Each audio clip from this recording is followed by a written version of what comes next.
మహబూబాబాద్ జిల్లాలో బీటెక్ విద్యార్థులు గత 4 రోజుల నుండి తాగడానికి, స్నానాలు చేయడానికి నీళ్లు లేకపోవడంతో అధికారులకు ఎన్నిసార్లు ఫిర్యాదు చేసినా స్పందించకపోవడంతో 3 కోట్ల సెంటర్లో విద్యార్థులతో కలిసి ఎస్ఎఫ్ఐ ఆధ్వర్యంలో భారీ ర్యాలీ నిర్వహించారు.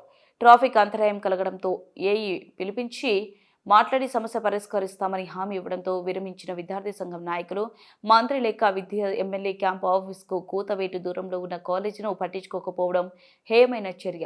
ఈ కార్యక్రమంలో ఎస్ఎఫ్ఐ జిల్లా కన్వీనింగ్ కమిటీ సభ్యులు భుక్య రాజేష్, పట్టణ అధ్యక్ష కార్యదర్శులు పాషపాక పవన్, గుండ్ల రాకేష్, గర్ల్స్ నేత నిక్షిత, అఖిల విద్యార్థులు పాల్గొన్నారు.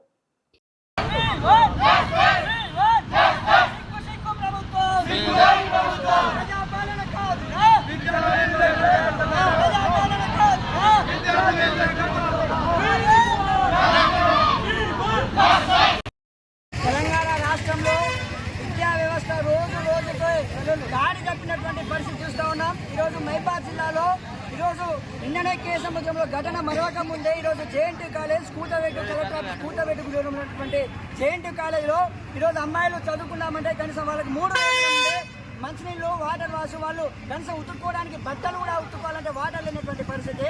ఈరోజు విద్యార్థి సంఘాలను కూడా లోపలికి రానటువంటి పరిస్థితి చూస్తూ ఉన్నాం.